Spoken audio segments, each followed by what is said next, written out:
हम लोग कल शब्द रचना पर चर्चा कर रहे थे। शब्द के 5 भेदों पर हम लोगों ने कल बात की। 5 शब्द भेद की चर्चा की गई। 5 शब्द भेद नाम, धातु, अव्यय, उपसर्ग और प्रत्यय। यह 5 प्रकार के शब्द या शब्दांश भाषा में प्रयुक्त होते हैं। कल हम लोगों ने इसकी चर्चा की। आज इसमें से जो प्रथम भेद है नाम, इस नाम की चर्चा करेंगे। ये नाम क्या है? नाम शब्द से किसी किसी व्यक्ति, वस्तु, स्थान, भाव आदि का बोध होता है। उसका नाम क्या है, परिचय क्या है, जिस शब्द से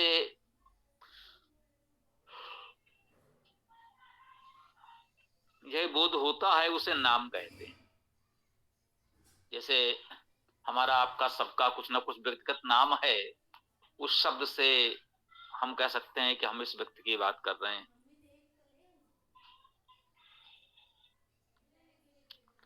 या सामूहिक रूप से भी नाम हो सकते हैं। एक व्यक्ति विशेष का नाम हो सकता है, देव है, प्रकाश है, नारायण है, सुरेश, दिनेश, रमेश आदि है। ये किसी व्यक्ति विशेष का नाम है। सामूहिक नाम भी होते हैं। जैसे हमने कहा भारती, तो भारत के सभी लोग आ गए। मनुष्य, सभी मनुष्य उसमें आ गए। हमने विद्यार्थी, तो सब विद्यार्थी भी उसमें ग्रहित हो गए। तो एक तो किसी व्यक्ति का नाम हुआ या सामूहिक नाम हुआ, ये सब नाम हुआ। इसकी चर्चा हम लोगों ने कुछ की भी थी।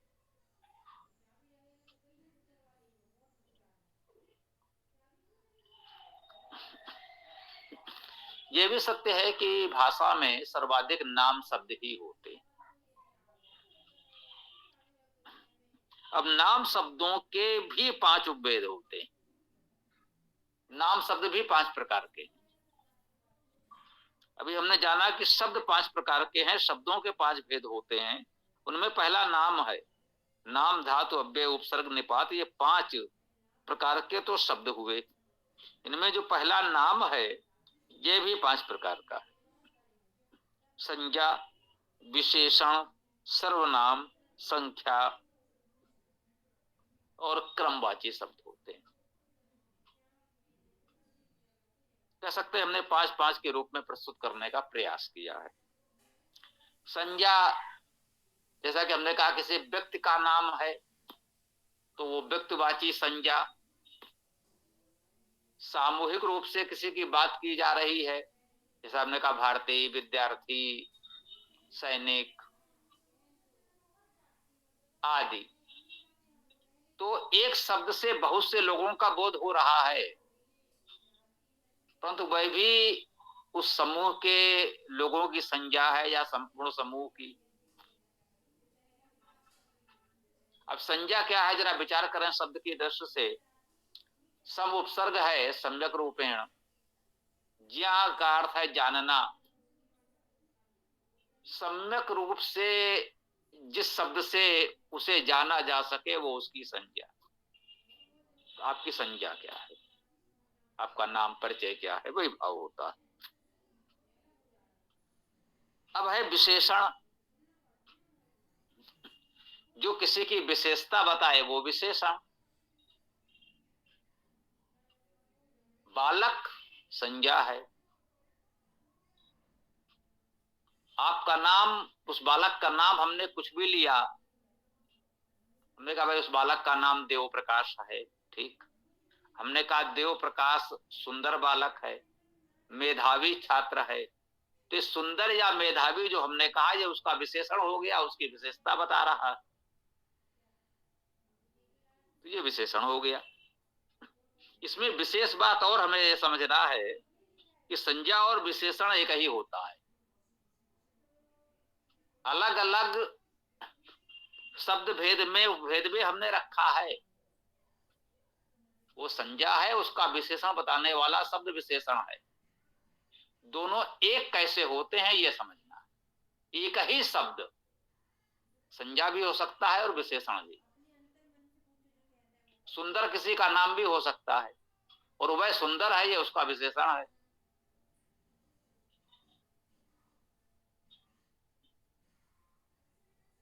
वीर किसी का नाम हो सकता है, वह वीर पुरुष है, उसका विशेषण है। तो शब्द वही होता है, हमारे उपयोग में वो दोनों रूपों में आ सकता है। वह संज्ञा के रूप में भी हो सकता है और विशेषण के रूप में भी हो सकता है। शब्द वही होता है। शब्द वही होता है तो उसकी रचना भी समान होगी, उसका प्रयोग भी वाक्य में समान होगा। बहुधा विशेष रूप से काव्य में और उसमें भी विशेष रूप से वेद में ये प्रश्न उठता है, कभी कभी जटिल भी हो जाता है कि इनमें से कौन सा संज्ञा है और कौन सा विशेषण। और अपने अपने विवेक के अनुसार अध्येता विद्वान अन्वय करते हैं। किसी मंत्र में उस शब्द को किसी ने संज्ञा या विशेष से माना है और अन्य शब्दों को उसका विशेषण माना है। और हो सकता है कोई दूसरा व्यक्ति जिसको इन्होंने विशेषण माना है उनमें से किसी शब्द को विशेष या संज्ञा माने और बाकी को उसका विशेषण बता दे। तो यह स्वाभाविक है। जैसे चूंकि वेद में मुख्य रूप से ईश्वर के गुणों का वर्णन होता है तो उसके अनेक गुणों का वर्णन हमने एक साथ कर दिया, अनेक शब्दों में व्यक्त कर दिया। और उनमें से कौन सा मुख्य माना जाए जिसे हम संज्ञा कहें और बाकी उसके विशेषण हैं।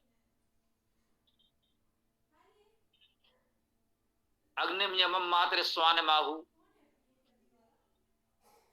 उसे अग्नि कहा, यम कहा, मात्र स्वा कहा, उसे हमने वायु कहा, सूर्य कहा, विष्णु कहा, शिव कहा। एक ही मंत्र में ऐसे अनेकों शब्द आ जाएंगे, अनेक शब्द आ गए। अब उसमें से किसको आप संज्ञा या विशेष मानेंगे और किसको विशेषण मानेंगे। ये विशेष और विशेषण कहा जा रहा है। जिसकी विशेषता बताए वो विशेष और जिस शब्द से विशेषता बताई जाए वो विशेषण। तो इसमें यह बात समझना व्याकरण की दृष्टि से महत्वपूर्ण है कि विशेष और विशेषण में शब्द रचना और प्रयोग की दृष्टि से कोई अंतर नहीं होता। वो शब्द धातु में प्रत्यय लगाकर वैसे ही बनेगा, वाक्य में प्रयोग करते समय उसमें वैसे ही कारक विभक्तियां लगेंगी। विशेष और विशेषण की विभक्ति भी समान होगी। यदि विशेष प्रथमा विभक्ति में है कर्ता कारक में तो उसके सभी विशेषण भी प्रथमा विभक्ति कर्ता कारक में होंगे। यदि विशेष कर्म कारक में है तो उसके सभी विशेषण भी कर्म कारक में होंगे। तो व्याकरण की दृष्टि से संरचना एक समान है, अतः उसमें से कौन सा विशेष है और कौन सा विशेषण है ये बहुत कुछ आपके विवेक पर निर्भर करता है। वेद के विषय में ये बात बहुत अधिक महत्वपूर्ण है। लोक में भी ऐसा ही मिलेगा, वहां कोई अंतर नहीं पड़ने जा रहा, इस विषय में तो समान है। फिर भी चूंकि लोक में व्यक्तिवाची संज्ञा बहुत होती है, सामान्यतः सब कुछ आपका परिचित सा होता है, बहुत धातु अर्थ की आवश्यकता नहीं होती है, रूढ़ अर्थ होते हैं, तो उसको समझना सरल हो जाता है।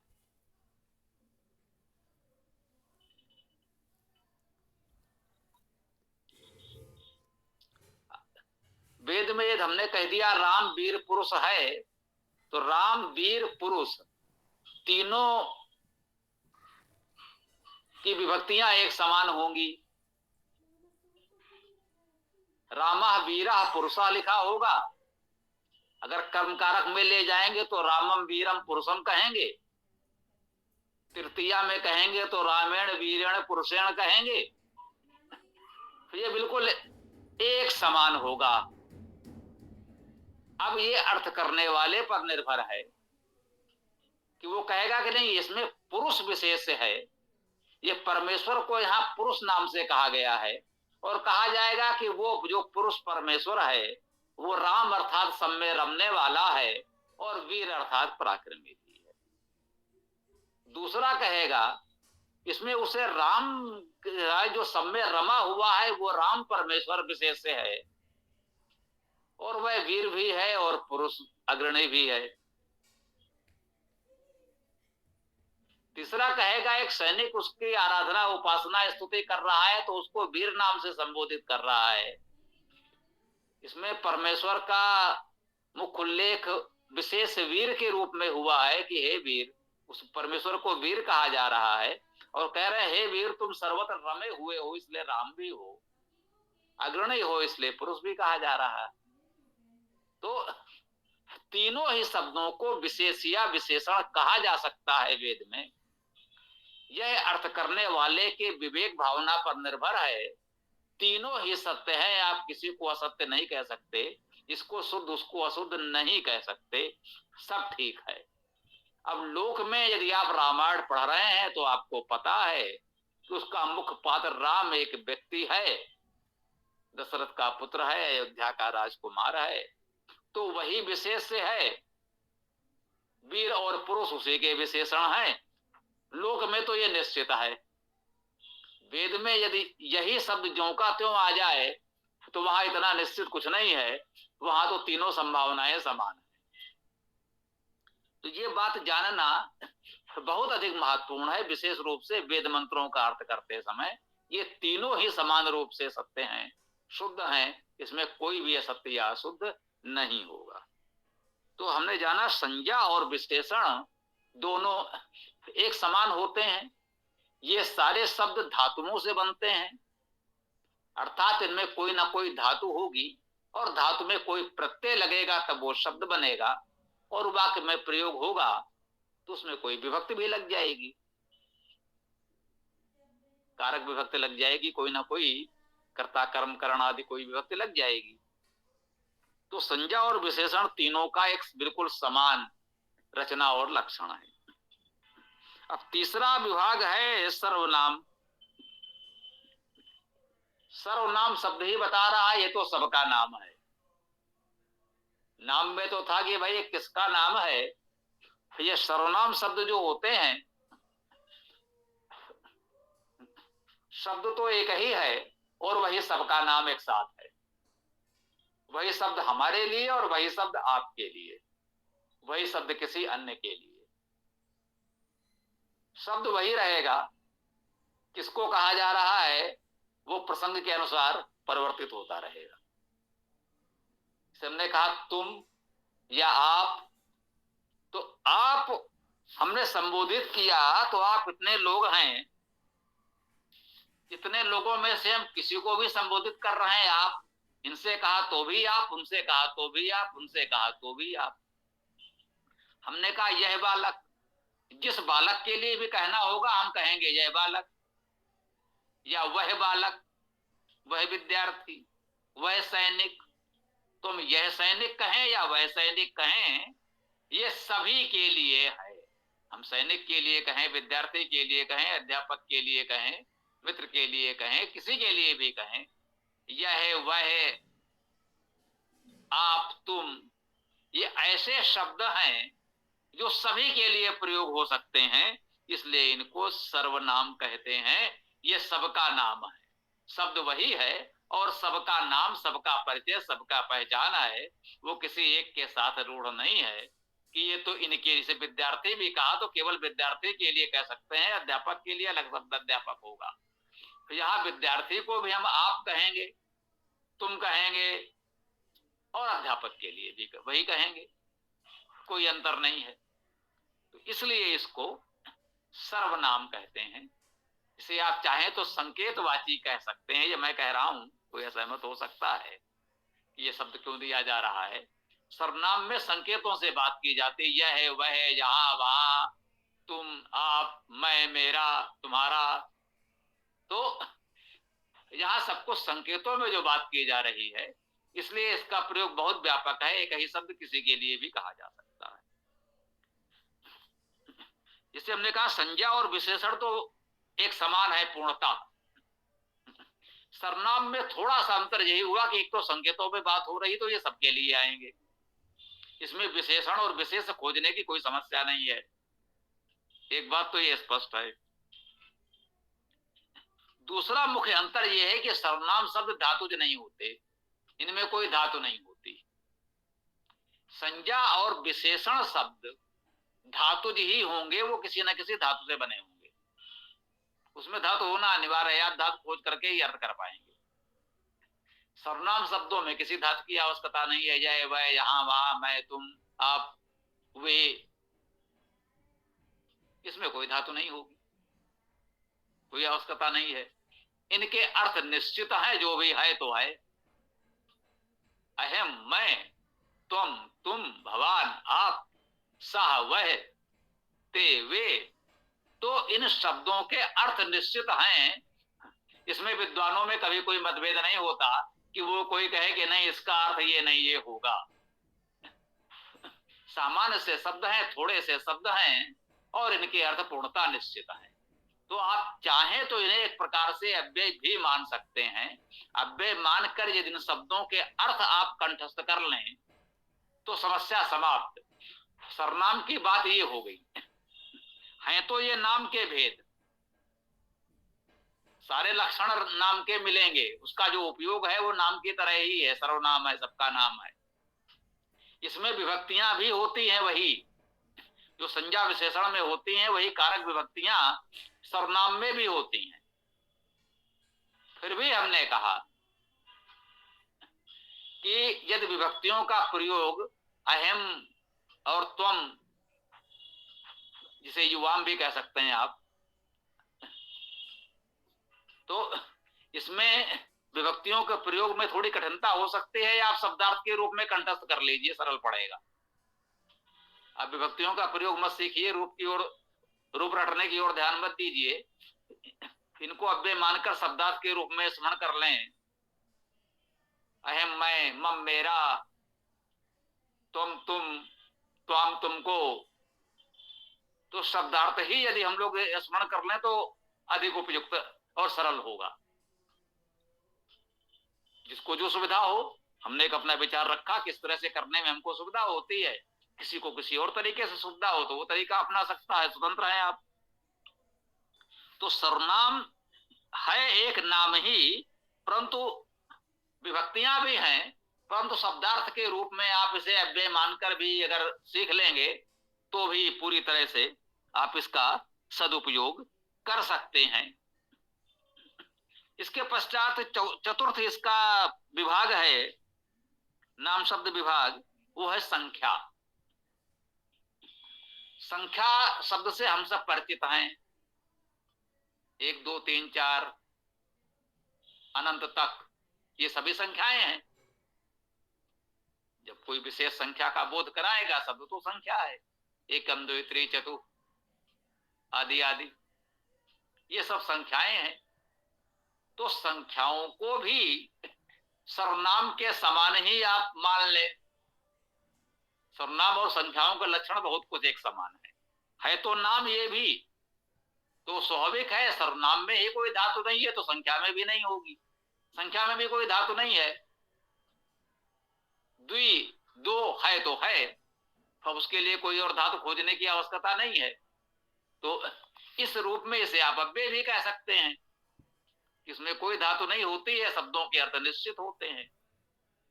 हाँ, विभक्तियों का जहां तक प्रश्न है, कुछ संख्याओं में, प्रारंभिक कुछ संख्याओं में विभक्तियों का प्रयोग होता भी है, वो अपने विशेष के अनुसार होता है।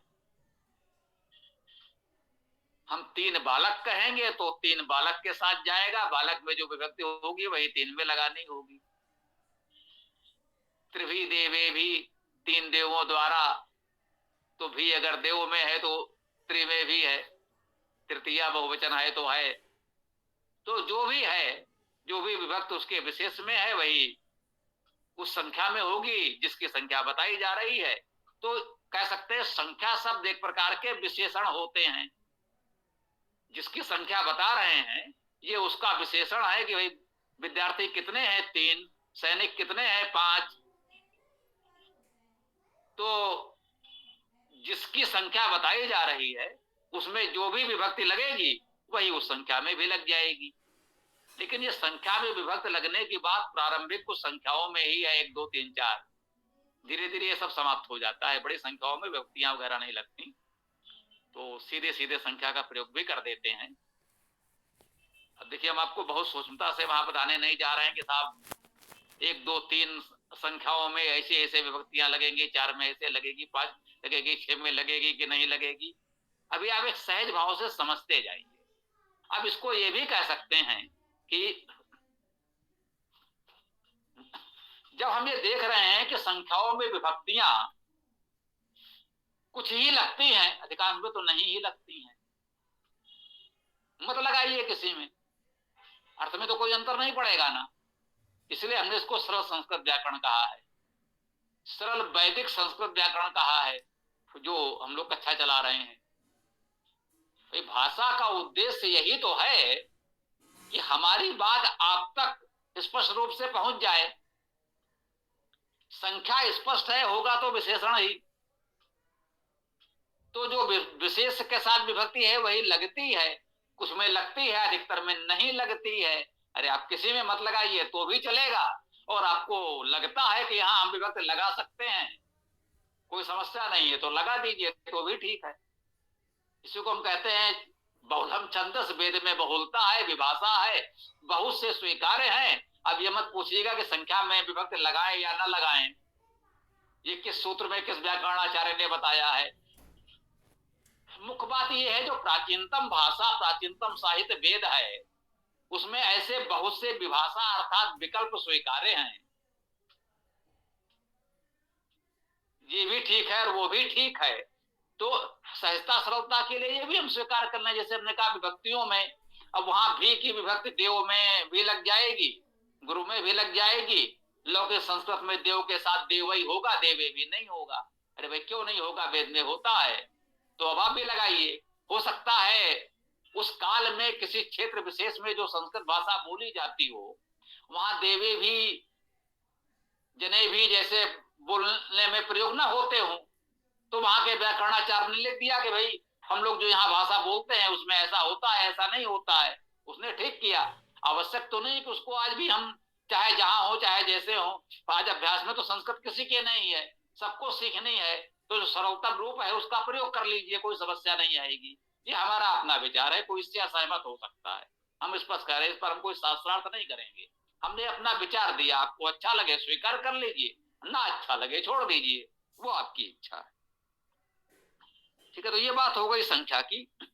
इसके बाद पांचवा विभाग दिया है क्रम। क्रम भी इसी संख्या से बनता है, द्वि से द्वितीय, त्रि से तृतीय, चतुर्थ से चतुर्थ, पंच से पंचम, ये क्रमवाची शब्द हैं। तो इन्हीं संख्याओं से ये क्रमवाची शब्द भी बन जाते हैं। हाँ, जब क्रमवाची शब्द बन जाते हैं तब ये पूरी तरह कह लीजिए विशेषण ही बन जाते हैं, फिर तो विभक्तियां लगती लगती हैं, फिर विभक्ति न लगाने का विकल्प समाप्त हो जाता है। ये बात थोड़ा सा जानने की इसमें विशेष है, शेष ठीक है। तो हमें लगता है कि आज शब्द भेद में ये नाम शब्दों के 5 विभाग हम लोगों ने जाने, और इतना आज के लिए पर्याप्त होना चाहिए। समय को देखते हुए पुलकित जी द्वारा निर्धारित समय पूर्ण हो चुका है, फिर भी यदि कोई प्रश्न हो तो रख सकते हैं। उसके पश्चात वेदाष्टक का पाठ होगा और वेद मंत्र।